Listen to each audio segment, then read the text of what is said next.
Elon Musk, the man with the giant balls.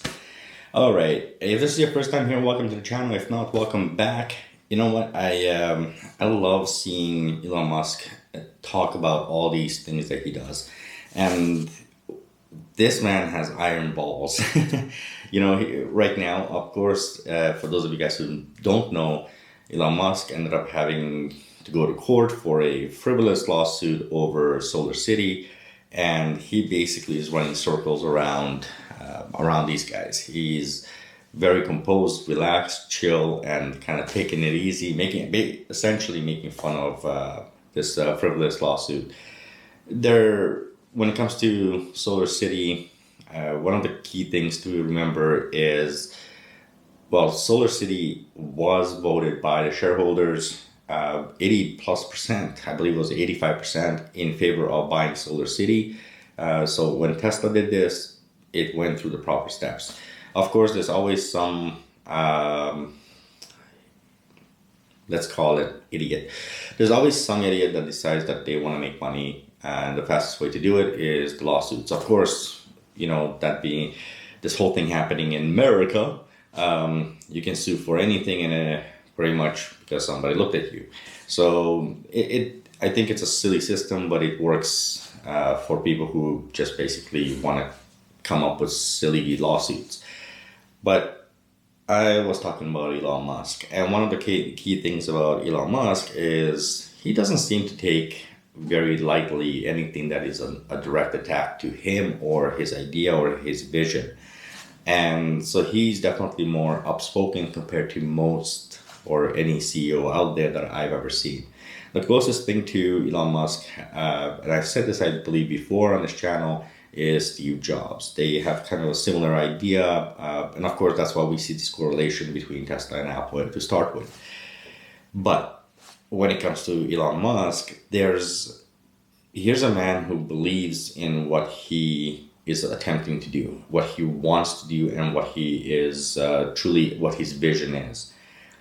And although the board and everybody decided to settle years ago with regards to Solar City, Elon Musk never settled. And this is an amazing thing because you shouldn't. If you believe that you are right, if you believe that what you're doing or what you have done is right, you should never give in for any reason. You stand by your decisions, you stand by your word. And that's what Elon did here. I love this. However, I still think that this is, ironically, I think this is Elon's way of, taking advantage of the free press. As you guys know, Elon does not advertise. Tesla does not advertise. And this is the kind of stuff that Elon knows what he's doing. He knows everything what happened from day one. He knows the ins and outs. I really don't see him losing this case. And so I think he just went ahead with all this and instead of settling and doing all that stuff, because it's great publicity. Everybody's been talking about what's going on with Elon and what's going on with all the wonderful things as far as, the whole Solar City thing. Ultimately, this is the way it works. Solar City was an absolutely great acquisition for Tesla because Tesla is trying to be vertically integrated in all aspects of energy. This is battery, solar, storage, obviously the cars and everything else. Solar City was, to a degree, I think, very necessary in the beginning. And over time, I think it's not necessarily as the importance over time may not be there. We're still talking like 10 years down the road. Maybe it's not going to be such a big deal for them, Solar City. But everything they've done, I think Solar City really brought them to this point where they are today. That being said, we also haven't seen the Solar City advantages from Tesla, overall. And I think that has a lot more to do with, we have seen it, obviously. We've seen a lot of advantages, but I think we haven't seen the great discussions about the solar energy and just the energy in itself because of what's happening with Tesla. Tesla is growing at an exponential rate where they literally cannot keep up with the demand. Now, a lot of you may disagree, that's too freaking bad. But if you have half a brain and you look at the numbers, you look at what's happening. I go to my local showroom, they don't have a stinking car in the showroom. In fact, there's a lot of showrooms around the country that there's no cars. They've sold out of everything they've made. So when you have a situation with a company that is growing at such a exponential rate, you kind of focus in on what's growing right now, and you don't it's not as much as putting it on a back burner, the rest of the things, but rather what's happening is you're working in the background and you're not talking about it because it's not your priority at the moment. It's the R&D. They are doing their work. You're taking care of, the business at hand, or the upfront business, which is right now, obviously, the cars. With that being said, Tesla Energy has been growing at a pretty decent rate. And the acquisition of Solar City was, in my opinion, a wonderful acquisition. I think it had a great deal of benefits to Tesla and how they were able to put together certain things. There's, of course, now questions about, well, Solar City, there was obviously some family members that had owned, had ownership in it or were on the board of Solar City. And so this almost felt like a bailout of Solar City for a lot of people. Frankly, I don't really see it that way. I almost look at it as the money they put into Solar City it was the right amount of money for what they were getting in return.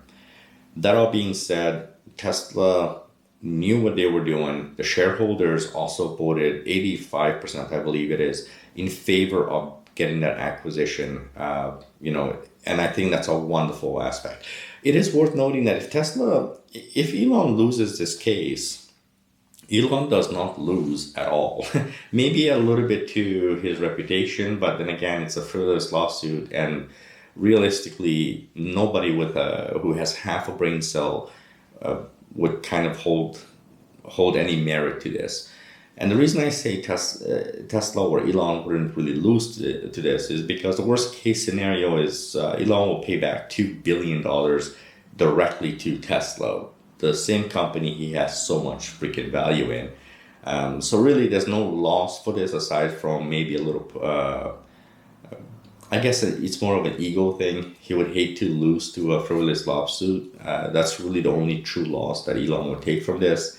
So I love what he's doing. I love that he goes in there and all the things that we have seen in the media too, where he's just basically making fun of this whole lawsuit, and that's great to see. When it comes to frivolous lawsuits, like I said earlier, if you did something or you said something and you truly believe it, stick by it. Don't let other people make fun of you for it. And that's what Elon's doing. He truly believed in Solar City. He believes in Solar City. He stuck by his guns for everything he's done, and that's awesome. I have a lot of respect for how Elon approaches his businesses, how Elon approaches his mental state, as far as he sticks to his guns. Yes, I understand that Elon has his own time. We call it Elon time. He does have a massively crazy vision, and no, he's not always on time. But nevertheless, one thing with Elon is he's always delivered on everything he said. He really has. And I think that's something that I wish I could say. I wish all of us could say. A lot of people talk, a lot of CEOs talk, a lot of companies talk, but they never deliver on the promise they make. Elon does deliver. It might be a lot later in time, right? There might be a pretty decent delay, but nevertheless, he still does deliver. All this means is the guy has some balls to say, hey, this is what I want to do. This is my vision. And no matter what, I'm going to get it done. Frankly, I have a high level of respect for Elon, his approach to everything, what he does, Tesla, SpaceX, everything else. And I think for a lot of people to go out there and judge this guy, you know what, if we could all accomplish 1/10 of what Elon has accomplished, it would make this world a much better place. So before everybody goes out there and judges Elon, show me what you've done and how are you helping to advance things. I don't care about, you know, when it's all said and done. I really don't care necessarily about people's view about somebody. I believe I'm a very strong believer on live and let live type of mentality. I think overall, I just enjoy what Elon does. I enjoy his silliness, I guess, in some cases, because what he does sometimes can be absolutely silly. But like I said, he always does deliver. That being said, thank you so much for watching this. I just want to talk about Elon for a little bit. I just finished recording the FSD subscription video, which is the last video, I guess, to this. So yeah, there's a lot of stuff going on right now at Tesla, and it's a lot of fun to watch and kind of analyze what's happening. Elon is dealing with a court case all the while, FSD subscription, which he's been talking about forever, by the way, and it just dropped out of the blue.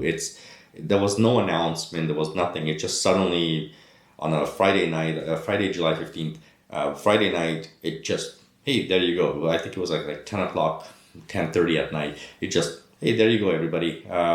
FSD subscription is here. It was really weird. I love it. I love all of the stuff that Tesla does. It's pretty damn awesome.